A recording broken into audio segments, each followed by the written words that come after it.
My name, my favorite color. My side, I have a lover. Hello साथीहरु सबैजनामा नमस्ते। तपाईले प्रिभ्यूमा देख्नु भएको जस्तो भिडियो बनाउनको लागि हामीलाई क्यापकट एप्लिकेसनको आवश्यक पर्छ। छैन भने चाहिँ टेलिग्राम च्यानलमा जोइन भएर त्यहाँबाट डाउनलोड गर्नु होला। अनि त्यसपछि चाहिँ तपाई यही भिडियोको डिस्क्रिप्सनमा जानु होला। तपाईलाई त्यहाँ मैले एउटा टेम्प्लेट लिंक भनेर राखिदिएको छु। तपाई सिम्पली त्यो लिंकमा क्लिक गर्नु होला। त्यो लिंकमा क्लिक गर्ने बित्तिकै अहिले जसरी मेरो मोबाइलको इन्टरफेसमा तपाईलाई शो भएको छ नि यस्तै शो हुनेछ। त्यसपछि तपाई सिम्पली युज टेम्प्लेट इन क्यापकट भन्ने छ नि एमा क्लिक गर्नुस् है। अब एमा क्लिक गरिसकेपछि यसले चाहिँ हामीलाई आफ्नो टिकटकमा लिएर जान्छ। तपाईले देख्न सक्नुहुनेछ। त्यसपछि तपाई सिम्पली युज टेम्प्लेट भन्नेमा क्लिक गर्नुस् अनि तपाईले नि यहाँ आफ्नो भिडियो सेलेक्ट गर्नु भए पनि हुन्छ, फोटो सेलेक्ट गर्नु भए पनि हुन्छ। तपाईलाई जे मन लाग्छ त्यो सेलेक्ट गर्नुस्। मैले चाहिँ अहिले यहाँ के गर्छु भने यो जुन छ नि पिक सेलेक्ट गर्छु। तपाईले चाहिँ भिडियो सेलेक्ट गर्दा पनि हुन्छ। सेलेक्ट गर्नु होला। त्यसपछि सिम्पली यो नेक्स्टमा क्लिक गर्नु होला। अब यति गर्ने बित्तिकै हाम्रो त्यो भिडियो वा फोटो जे हो त्यो टेम्प्लेटमा आइसकेको छ।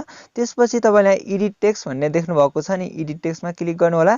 अनि हाम्रो सुरुमा यहाँ के छ भन्दा सल्सा भन्ने छ नि यो हाम्रो नाम हो जसमा चाहिँ तपाई सिम्पली क्लिक गर्नु होला हैन। अनि क्लिक गर्ने बित्तिकै एडिट आउँछ। एडिटमा क्लिक गर्नु होला। अब जुन यहाँ नाम छ यो नामलाई चाहिँ तपाईले इन्टु गरेर हटाउनु होला हैन। अब जस्तै तपाईले आफ्नो नाम जे हो त्यो लेख्नु होला। जस्तै मैले अहिले तपाईहरुलाई देखाउनको लागि निखिल लेख्छु है। त्यो आफ्नो नाम चाहिँ यहाँ टेक्स्ट गर्नु होला। त्यसपछि सिम्पली यो डनमा क्लिक गर्नु होला। त्यस्तै गरेर अर्को हाम्रो सेकेन्डमा छ एज को कुरा छ। फेरि त्यो 15 मा क्लिक गर्नुस्, एडिटमा क्लिक गर्नुस् अनि यो 15 एज छ नि त्यसलाई हटाएर आफ्नो एज जति हो त्यति राख्नुस्। मैले अहिले 23 राखे। त्यसपछि सिम्पली डनमा क्लिक गर्नुस्। त्यसपछि तपाईले यता थर्डमा चाहिँ पिंक भन्ने देख्नुहुनेछ। एमा हाम्रो फेभराइट कलरको कुरा आउँछ। तपाई सिम्पली एमा क्लिक गर्नुस्। आफ्नो आफुलाई मन पर्ने कलर कुन हो त्यो कलर सेलेक्ट गर्नुस्। जस्तै मैले अहिले ब्ल्याक राखे हैन। अनि सिम्पली डन गर्नुस्। त्यस्तै गरेर हाम्रो यहाँ चाहिँ हाइटको कुरा आएको छ।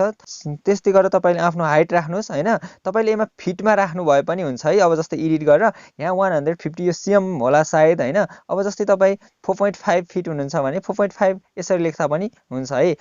अनि त्यसपछि गएर अर्को आउँछ हाम्रो जोडियाक भनेको छ। यो जोडियाक भनेको चाहिँ हाम्रो राशि हो हैन। फेरि एडिटमा क्लिक गर्नुस्। अब जस्तै तपाईको राशि जे हो त्यो लेख्नुस्। जस्तै मैले अहिले मेरो राशि चाहिँ तुला हो त्यसैले मैले लिब्रा लेखे है। तपाईले पनि आफ्नो राशि लेख्नुस्। त्यसपछि डनमा क्लिक गर्नुस्। लास्टमा हाम्रो क्रसको कुरा छ। अब तपाई सिम्पली यहाँ आफ्नो क्रसको नामै लेख्नु भए पनि हुन्छ नभए चाहिँ तपाई सुरुको अक्षर लेख्न सक्नुहुन्छ। यदि छैन भने तपाईले वाट लेखेर छोड्दिन पनि सक्नुहुन्छ। यस्तै गर्नुस् हैन। अब यति गरिसकेपछि तपाईले देख्न सक्नुहुन्छ हाम्रो भिडियो चाहिँ एकदम बनिसकेको छ। अब तपाई सिम्पली एक्सपोर्टमा क्लिक गर्नुस् अनि एक्सपोर्ट विथआउट वाटरमार्कमा क्लिक गर्नुस्। यसरी चाहिँ तपाईले सजिलै प्रिभ्यूमा देख्नु भएको जस्तो भिडियो बनाउन सक्नुहुनेछ। हस्त आजको यस भिडियोमा यति नै। हजुरलाई यो भिडियो कस्तो लाग्यो यदि मन पर्यो भने लाइक र कमेन्ट गर्न नछुटाउनु होला। च्यानलमा नयाँ हुनुहुन्छ च्यानललाई सब्स्क्राइब गर्नुभएको छैन भने सब्स्क्राइब गरेर हामीसँगै जोडिनु होला। Thanks for watching. Bye by.